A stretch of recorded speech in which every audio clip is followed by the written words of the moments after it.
Hello, my name is Jonathan Forster, and welcome to the Multi-Story Thinking podcast on interior design. I'm an interior designer and educator. My job is to improve quality of life and productivity by helping people to create beautiful and practical spaces to live and work in. The Multi-Story Thinking podcast takes an educational slant to the interior design world. If, like me, you are curious about how things are done within the industry, want to know how people got their breaks and how they've developed their careers, and get some top tips and advice, then this is the podcast for you. So sit back, relax, as we help unravel the mysteries of interior design.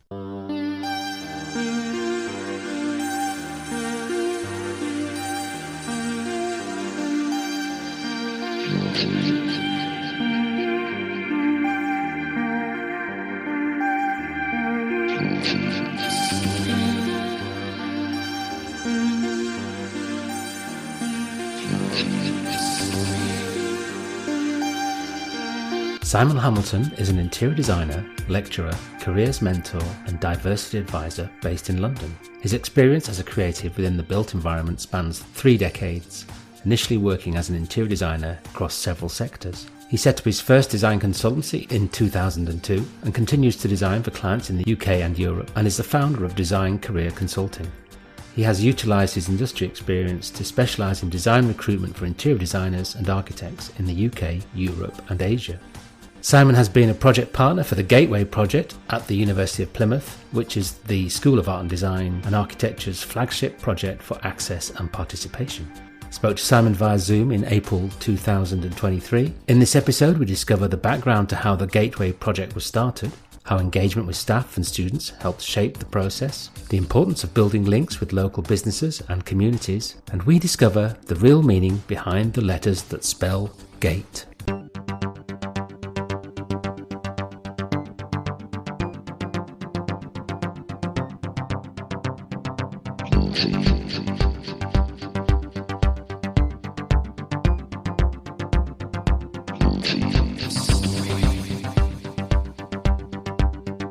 Thanks for joining me, Simon. I'm recording now, so thank you, Jonathan, for asking me.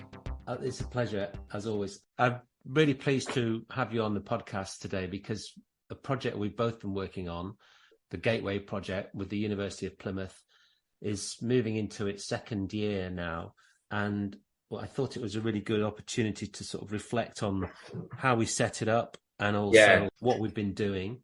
And just to fill listeners in, the Gateway Project was initiated in 2021 as part of a inclusivity and diversity with the University of Plymouth, because in the School of Art and Design and Architecture, which is my home as lead of the interior design course, and at that point I was part of the marketing team, we were sort of trying to grapple with lots of issues and lots of targets, and one of those was trying to increase the diversity, inclusivity within the school and the university, and attract and retain a wider range of students, and to try and put together a package that would help support that. And my discussions with the team in Plymouth centered around, who can we get to help with that initiative? And of course, having known you for some time and knowing what you're doing, you seemed like the perfect candidate to help advise us, which is where you got involved. So we back in 21, we got you on board with the project, and at that point it didn't have a name, and part of the process was to define what we were going to do, because it's a sort of uncharted territory for many universities to try and tackle this, and the reason why we were getting you involved was obviously your expertise in that area, but we didn't really know what to do, and the part of the project was to define that. So that's where you came in on board, and the name, that's where the name came from, which sort of Gateway Project, which is a sort of neat metaphor for kind of opening the path for attainment, but had a backstory in how, the meanings behind the letters. We got in touch with you to come and join us on the project, which at that point didn't have a name, and indeed didn't have any kind of structure. I think that was the thing, really, is that we, when you're tackling big issues like this, it's very hard to know what the first step is, but the first step was to start to think about it and start to talk to people. So that's where you came in. But what I'm interested in is why is it important, first of all? I mean, it sounds like a silly question, but And also, what attracted you to joining the project? Well, you invited me to be part of it. It's something that I've already been involved in anyway, because I work with the United in Design and also the British Institute of Interior Design on their Diversity and Inclusion Committee. So I've already involved in initiatives like this, but I was keen to be part of the team because it was related to education, and it means that not only are you tackling the issue of diversity within the city of Plymouth, which is a city that I'm not that familiar with, but also from the perspective of the university and trying to attract a diverse audience, not just for the students, but also for the staff. So that gave me a lot of interest in it because I work in education as well. So there were a number of factors, and I thought that I could potentially contribute because of my experience and contacts with sort of professional practices, and bring something else to the whole initiative in terms of what I have as contacts, what I have of experience and my knowledge. Plus, it's something that matters to me because, I've been discriminated against, and I want to make sure that, that doesn't happen. We need to change. We need to get better. I think that's the important part of why we wanted to work with you, was that you have that experience and you were outside of the university framework. So I think universities often try to do things, and we benefit from that expertise, to sort of take a different perspective. And I remember, and the sort of task that I was given is to we'll come up with some sort of, structure for helping this to happen. So that's also where we worked together and came up with the idea of Gateway, to give people an opportunity they may not have seen before, and also making sure that people understand that the university is open for everybody. It's not a closed shop. You don't have to be wealthy. It's welcoming for people of all different backgrounds. And in that sense, it is trying to be a lot more inclusive and a lot more diverse to people within Plymouth who may think that it's, a big institute on the top of a hill and they have no access or involvement in it. I think the other issue of that is, well, within lots of communities, a career in design and the creative industries isn't seen as a good career prospect, where there are more traditional industries that attract those groups. And I suppose part of the challenge was to sort of highlight the existence of the university with the creative industry courses and demonstrate that, this is a really potent sort of area to work in, that you can get a lot of enjoyment and also earn a decent living, and you don't have to follow the traditional routes. Yeah, I totally agree, Jonathan. And that's why we kind of used the hashtag Do Something Great. It was trying to champion design as a possible career path for people who may not have considered it, or because of, family traditions or connections or different generations and backgrounds might have thought, okay, yes, you have to go into, the legal or medical or financial professions to have a successful career in the UK in this day and age. And that is not true. You can work in other areas of life and do well and be happy and, have a very successful career. So yes, it was a number of different factors that all came together quite well at the right time, following on from other things that we've been discussing and other things that I've been involved in myself. I think the challenge when we started was to sort of define what we were going to do, because there's loads of great ideas, lots of things going on across the country and across the globe in terms of diversity initiatives. But part of the project was to define what the project was going to be, and that's where the Gateway name with the GATE at the start was quite important in the development, which you helped put together. Maybe if you could just go through that process of how you were thinking about tackling the project to start with. Yes, I was going to say that as a good point, actually, because some people think, well, why is it called Gateway? And not just only the analogy in terms of opening doors, but, as you say, the first 4 letters, GATE, do stand for something. So G is for gather, and that was very much about data, information, getting information from the surveys that have been done, focus groups, etc. And then once that information had been gathered, because you can't really do anything until you've got some statistics, is then to analyze it. So that's the A from the GATE, and analyze it in terms of, reviewing it, divide it into categories, decide what are the priorities of that information that you've gathered. And then the T stands for translate. So what does that information mean? How can it be demystified? How can it be used? How does it translate into any actions, and what goals do we want to achieve?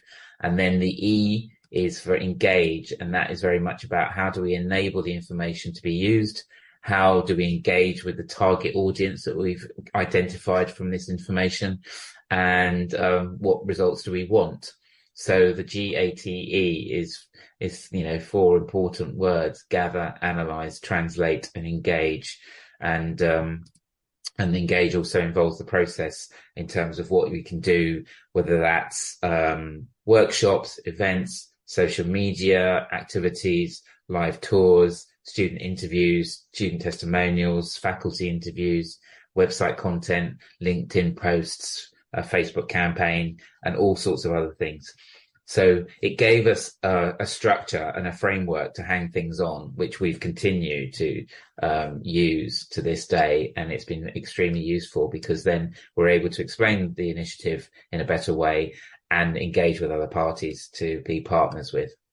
Yeah, I agree. I think it was a great moment when you presented that slide, and it's almost like, the lights are going on, you can see the picture of it. But that was quite early days, and we started off with those focus groups with the students and with members of staff, and they're really insightful. Those.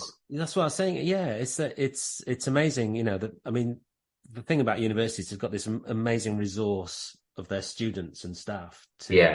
And often they're not always engaged effectively. But we had those focus groups, which, like you say, they were so revealing in terms of what the current attitudes were and what some of the issues were. You'll be probably familiar with those sort of things from your other roles with the BIID and United in Design. Yeah, it's interesting there, because what came out of the focus groups was surprising. Some of what the staff had encountered as perhaps hurdles and things that had attracted them to Plymouth, and their experiences before, but also what the students were going through in terms of their expectation of what the university could deliver, or how the university should approach them and deal with certain issues. So I think the focus group, which we will be doing more of, was a very important element of this process, because it gave us immediate live feedback about the current nature of what was being not only but what was being said, but also what the feeling was, what the atmosphere was like, because there are things that can be set up as initiatives and programs, etc., but then there are things that, are those actually working? Is it what people want? How do people feel? And are even people aware of it? Because the university is so big, and there are so many different schools of learning and buildings physically, geographically, that it also made us realize that we're not reaching everybody. And as you said, we had to then sort of make some decisions about what aspect of diversity and inclusion can we really handle. We can't do all of it. It's important to recognize that there are certain areas that might be more, not more needy, but certain areas that are going to be ones that get more attention, or they're going to get a better response, but also there are going to be people who feel there's a real injustice in their circumstances. And so, we wanted to ensure that we're being inclusive to everybody. We have to start somewhere, and it's such a big area. We had to then kind of break it down as to, well, what are the issues that we feel we can do something about initially, and then we can grow and develop this as time goes on. I think that's a good point, because without even spending too much time thinking about what we could be doing. You can come up with a list of 100 things, 100 initiatives targeted as all different sectors. I mean, we started off prompted by the rather narrow lens of BAME achievement and recruitment, which is one of the stats that pops up in the diversity kind of analysis. But we were very keen, as you say, to be a bit more holistic about it, a bit more inclusive, that, whatever we were going to initiate was going to impact across a wider spectrum of people. Yeah. But again, you sort of need to think about, well, how can I make a difference, and where is this information or these initiatives going to be really useful? And then it comes back down to focusing on certain groups with maybe the marketing. But I think the important thing was for us not to be sort of blinkered by just trying to focus on one group. Yeah, I agree. Trying to portray a more, a broader version of diversity, I suppose, and inclusivity that can attract as wide or benefit as a wider group of students as possible and staff as possible. So not an easy task. I know we'll move through the first year of it, so into 2022, we had a number of sort of engagements with local community. We were working with DBI, Diversity Business Incubator in Plymouth, with some networking events and knowledge sharing and just sort of raising awareness. And then you were reaching out to local design companies as well to try and get them engaged. Can you just tell me about how that went down, and what was your Yeah, that was a difficult thing, because, as you said, I'm not Plymouth based, but to me that wasn't a negative. In fact, that was a positive, because I was coming with sort of fresh eyes in a way. And I did try to engage with local practices, but I think because I wasn't sort of out there in the field seeing those companies, and I sent them, very comprehensive emails about what the Gateway Project was, it was difficult to get a very solid response from most of those companies. Some of them did respond. I know people are busy. The ones that did respond were very supportive and thought it was a great idea, wanted to get involved. But then I think that they also would need to have more, participation in terms of what they could do actively. And I think that's something that we're working on now anyway, so that it's going to be a longer, slower burn, perhaps, with the practices, not because they're not interested, just because of time. Yeah. And we can do workshops with them and understand them a little bit more. But I think that it's definitely an avenue worth exploring, because those are the companies that we would hope people would graduate and then work in, or they would have some internship with. So the relationship with professional practice is absolutely vital, because it completes the circle in terms of working with, as you say, the DBI, Diversity Business Incubator, who've been incredible support and an amazing team to be involved with. They're kind of bringing the community side of it. The university obviously is the educational side, and my side is the, trying to bring the practices together, so that anybody that's involved in this, hopefully they will have a journey where they end up learning about, the opportunities there are in design, learning and being educated at university, coming out with a degree, and then getting a job in a practice that is local within Plymouth or in the Devon County or Cornwall as well, actually. So I think, yes, engaging with practices is important. We can do more with them, and I feel that it's a kind of a slower path in terms of actually getting more involved with them, but it's definitely worthwhile. So yeah, we're still persevering with that side of it. I think that's a really important part from our university perspective, was the combination of campus-based, student and staff-focused initiatives, but then reaching out to the local community in Plymouth. Yeah, and that's businesses across all sectors, and then reaching out to the professional design practices. Sort of, like a nice triangle of connectivity, because I think the thing about the university is often we're all stuck in our studios, in our big buildings in the center of town, and have very little interaction with anybody else, and that's part of the problem, is trying to break that down so that people are more aware of us and start to build those links. And we had a great opportunity in the early 2022 with DBI at the BAME Gala Awards, which we attended, and you helped us launch that project to the wider community. And you returned a year later. And it's amazing how time flies, isn't it?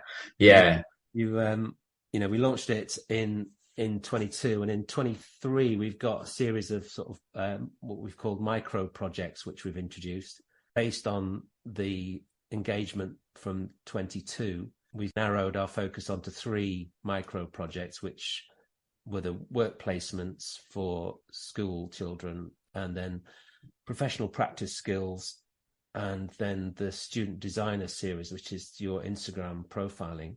So those 3 things that were developed on the back of those initial year 1 testing ideas and putting the feelers out to create sort of things we could focus on delivery for 2023, which we thought we were very confident that we could get some traction with. Because I think the thing about, like I said earlier, there's so many ways in which you could influence the agenda around diversity. It's like, well, where do you put your energies? So those are the 3. But just talking about, what was your reception from the BAME Gala Awards? When you were talking to members of the community and the business community? Yeah, I wanted to sort of mention that, because when we were there in 2022, the university was sponsoring the event as well as one of the kind of sponsors. It was clear to see that DBI were very keen to have us on board. The event was a really fun, event. There was a lot of celebration of people in business, local business in Plymouth, that had done very well. But then going back in 2023, the event had grown enormously and is even more successful. And it shows that the DBI really do have a lot of influence in terms of community and business. There was the Lord Mayor and Mayoress of Plymouth that were attending, a lot of very successful entrepreneurs, people that had come from Bristol and Bath and other places as well, not just Plymouth.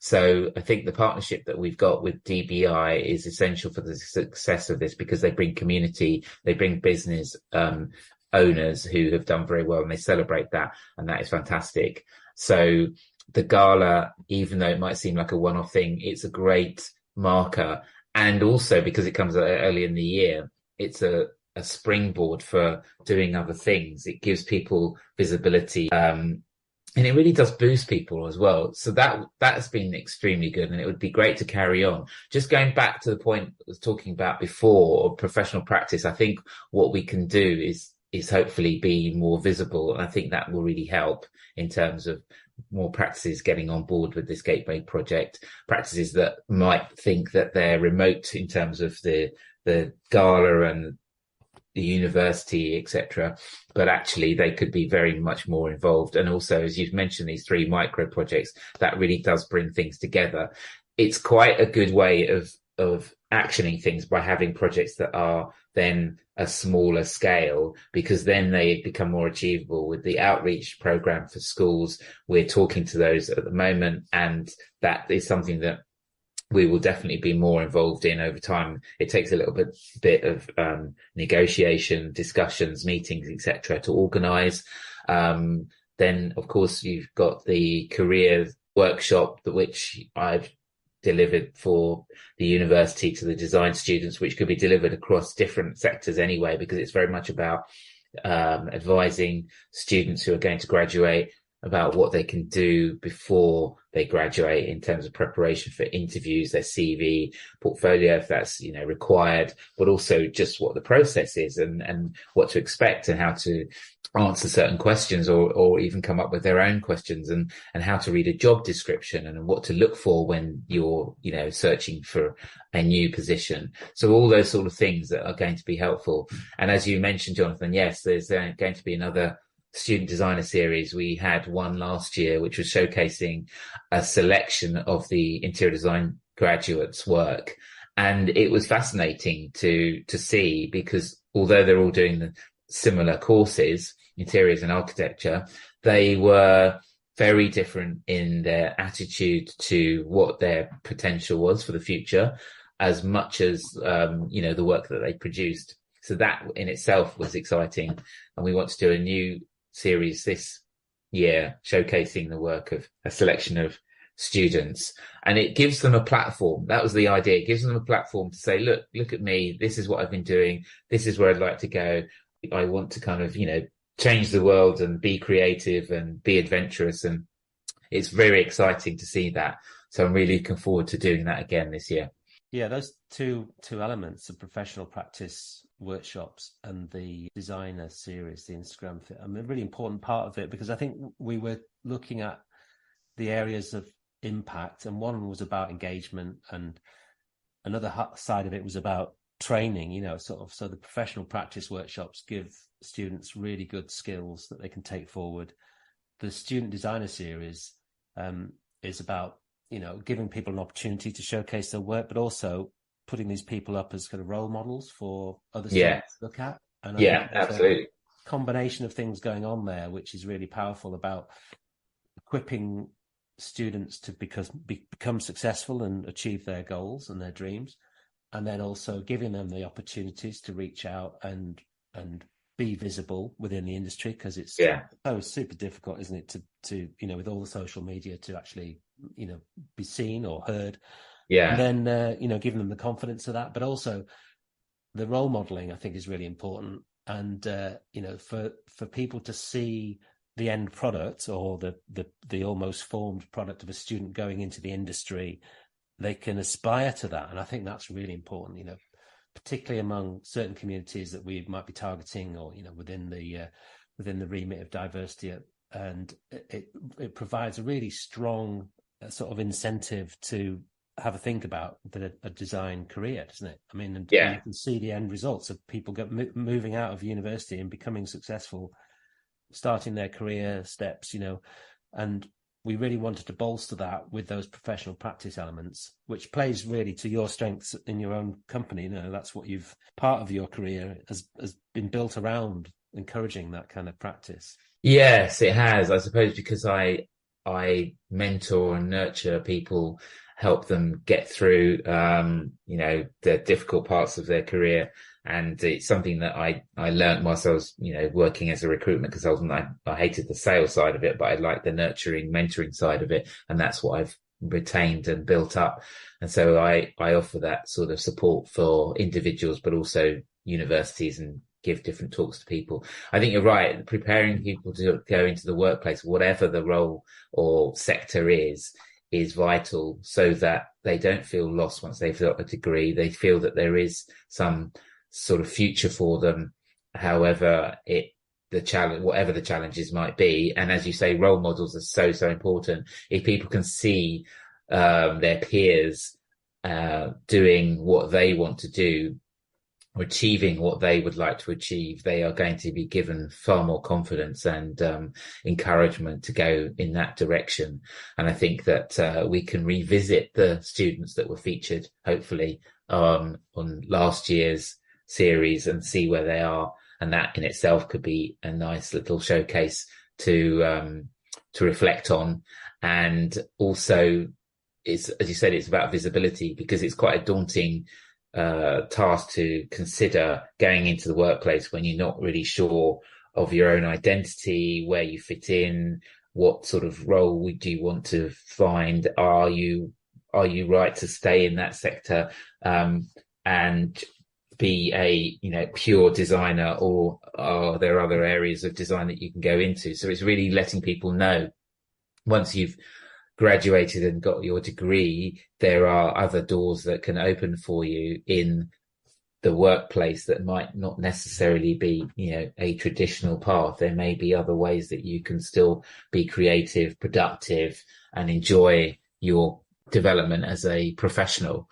So it's really opening those sort of expectations up a little bit more, as you say, not being blinkered, and giving people the scope to find what works for them as personalities in themselves. Because my path was not at all linear, and it wasn't structured, and it also has taken me in lots of different directions, all of which I don't really regret at all. I'm enjoying the fact that I've had lots of different experiences working with people, working for people, traveling and having different roles, I suppose, were always under the umbrella of creativity, but different aspects of it. So whether I was a designer or a studio manager or managing a supplier's showroom selling products to the design community, or mentoring students or lecturing as I do now. So, all those things have been useful to me and gives me the broad range of skills that I can now share with other people and say, well, look, just because you have, done an interior design degree doesn't mean you have to design cushions or the interior of a shop or somebody's house or a hotel with 400 bedrooms. There are so many other aspects to design that you can follow, which can be extremely rewarding. So yeah, it's really good to be involved in this and I'm enjoying it. And we have a very good team of people across, well, as I say, I'm based in London, but I'm always in Plymouth as much as I can be. So technology has really helped us in that. Well, we've benefited from the technology, but also those face-to-face interactions, the workshop we did a couple of weeks ago. It's something about seeing when you're delivering that, seeing the sort of students recognizing that it's not so difficult, it's not such a horrendous thing to tackle, because it's explained in a really nice, simple way. And it comes from your own experience. And I think you just give the confidence for people to view their opportunities without as much fear. They're going to have nerves, but, there's options. And also with your career, which, as you say, has covered so many different things, that one door can shut and another can open. And you discover that you've got those skills, which you've learned over the years, which you picked up at university and beyond, and you can cope with change. I think that's what students need to know, really, is that there's, they've got the skills to be able to cope with whatever comes at them. And there's so many different options, just to sort of open up their eyes to it. Absolutely. And there's also a lot of support. There's a lot more visible support now. So as you say, it can be kind of a challenge and quite scary if people think, oh, what do I do? Where do I go next? How do I get on? And one other thing that you brought up is like, doors closing and, there's always going to be doors closing. I've just had a door close yesterday, or for a project, and you think, oh, that was a waste of time. But then you think, well, I learned something from it because, I went through the process of pitching and it didn't work out, but it's not the end of the road. I still will carry on, and you meet different people along the way, and that is always going to be relevant, as much as you might not feel that at the time. As I think I said during the workshop, there are people that you meet, whether you work with them or work for them, or some of them are colleagues, some of them are friends, and they could come back into your life either 2 months later, 5 years later, in my experience even 10 years later, and then you end up working with them on a project, which is something that could be totally unexpected but really enjoyable and a lot of fun. So I'm doing that at the moment, working with a colleague I met almost 10 years ago in Hong Kong. And he was just a friend, and that, friendship has developed and we've kept in touch. And now we're working together on two projects. One is for designing a furniture showroom, and one is designing a collection of new furniture. So yeah, opportunities can arise all the time. And I think it's just a case of students realizing, yes, there's lots of things that they can do. There are different avenues they can pursue, and to not worry about it, enjoy it, and sort of, have some kind of realization that when they're at university, there's a lot of support, there's a lot of energy and systems in place that will, provide them with things, but that also can come afterwards. There are organizations, the design community itself can be very supportive. Yeah, I agree. I think they're, particularly with initiatives like the United in Design, they're sort of putting together a kind of framework of support and mentorship and opportunities, and again role models to follow. But just thinking about back to the Gateway project in, I suppose, the next few months and moving forward, how do you see it developing? And what would you think are the objectives or goals for the near future? I would say that I see that there may be a few things that become, what's the word I'm looking for? It's not regular, but staples of the Gateway project, yes, such as the designer series, such as the career workshops. The micro projects can be developed a little bit more so that we engage more with professional practices. I would like to do more of that in the Devon area and as well as Plymouth, so that they understand that this is something that is relevant to them in terms of, future employees, as well as helping the city become more vibrant and thrive in terms of its student population. And also maybe people want to stay in Plymouth when they've graduated and don't want to leave, and they don't necessarily need to kind of go to another city to launch their career. So it's about trying to champion that and get practices, I would say, in the long term and the future, to say, look, we are here, we can be involved in this, and we're looking for people and can get more involved in apprenticeships or internship programs. That's something I would like to see happen. And I think the more activity that we can have, and also other partners, I think, to get on board. DBI, as we've mentioned before, Diversity Business Incubator, are a fantastic partner to have for the Gateway project. It really has elevated things. They have so much energy. They have great connections. They are, stormtroopers in terms of their activities. They are doing so much, and great people to work with. So I would say that more partnerships can happen, perhaps even with, United in Design, because they want to grow what they do, and they're not just interested in being London centric. What they have created almost from nothing from the outset, from Sophie Ashby and Alexandria Dawley setting it up in 2020 as a way to address the lack of diversity in interior design. They now have an apprenticeship program which has been extremely successful, getting designers or graduates who had no opportunity before or weren't even aware of the opportunities that existed in companies, and now they have got apprenticeship programs where some leading practices and suppliers mainly based in London, but some of them are out of London, are giving those graduates a job for a year, and then most of them have then become fully employed. That's something that the United in Design would like to grow, and if the University of Plymouth can help in that way, then that's something that we can definitely develop more of, so that becomes something that's nationwide.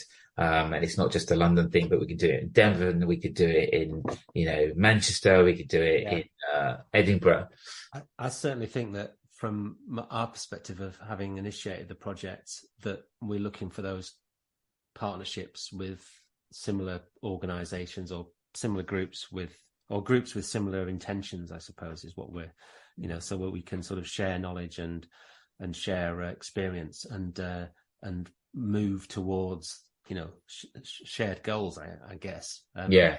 In terms of, you mentioned internships, what are the other ways in which partner companies or organizations could get involved, big or small? We're not looking for massive commitment, are we? We're looking for whatever way they can help, but what are the I mean, there are small ways. As you say, they could just do like a studio day or even half a day where they invite people in to have a look around their studio. It happens a lot during, say, the London Design Festival and other events during the sort of design calendar year, but that's something that we could encourage. It's almost like opening the doors up, literally, to show people what the possibilities are, so that way they become more integrated into the the program, the university and the community, and they're not just seen as, oh, you have to be, of a certain level in terms of your education to go through those doors. No, this is to say, we are a practice, we design buildings or interiors or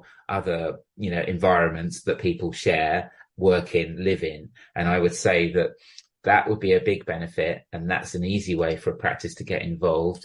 Literally something that we could, we could administer that and help them with that. And I would say we can do that in a small way where it might just be a few people visiting in an afternoon, or in a larger way where there's a number of practices. We could have a trail that people can follow and go from one practice to another on a certain day, whether it's a weekend or not. There used to be Designer Saturday in London, which was a great thing because that meant that families they'd go to a design practice, then they'd have some, food and drink, and they'd also get a little bit of an insight as to what that company did, and then move on to the next practice. And it worked really, really well. So, there's those sort of initiatives that we could instigate to get practices on board, either as individual practices or as a group. I think they'd be really a lot of fun. Do you think those kind of activities are a useful part of initiatives for companies that are looking to be more diverse in their practice? I think that's the thing, is like how, for companies out there or organizations, the big question is like, what do I do to become more diverse? How do I change whatever setup we've got? Reaching out in that way, I think, is a way of becoming more diverse. I think it's part of it. It's also the mindset. It's the way that they employ people. It's the pool of people that they might consider when they are expanding and growing. It's their recruitment processes. It's more than just sort of saying, oh, hi, we're here. But that is a start. Yeah. It's being welcoming to everybody. And that in its sense, is being inclusive. So it's not just about, oh, we just want to get clients in and get work. But no, we are sort of, looking at the workforce that we have already, and what do they say about the people that work for them, and how do they say it? Do they represent a broad cross section of people in the company? Who are the decision makers in the company, and how do they involve their staff? So it's all those things that they can do to become more diverse, more inclusive, which don't involve a lot. But it's a mindset, really. It's to kind of look inward and think, okay, what are we doing? How are we operating as a company? Who would we appeal to? Are we of a certain, do we only have a certain type of person in our company? Do we only have a certain type of project? Do we only have a certain type of clients? So that analysis, that sort of gathering information, like we started this whole conversation. The gateway, it's gather, analyze, translate, engage. That's what companies can do before even, they kind of get in touch with us. But it's looking at themselves, and if they think they would like to partner with us, become, more involved in what we're doing, then we'd be more than happy to engage with them. Yeah, 100%. I think that's the thing. Which is always the challenge with busy working lives and busy teaching lives, is making the effort to just step out of the regular routine and, make contact. But so there'll be I'll leave some information on the show notes for how people can get in touch. There's website links as well, which we'll show. But just thinking about what are your aspirations for the Gateway project, and what have you seen? Have you seen any tangible impact of it, so far? I mean, that's what the university is always interested in, is like, what's the impact of this initiative? How do we measure success? What have you seen so far? And, what are your aspirations for the future? Yeah, I think it's difficult to see the impact being remote. I think it would be a case of perhaps in conversation that Gateway comes up more regularly. That's what I would hope for, that people understand what it's about. I know that the university has lots of different areas and departments, and that's also something that we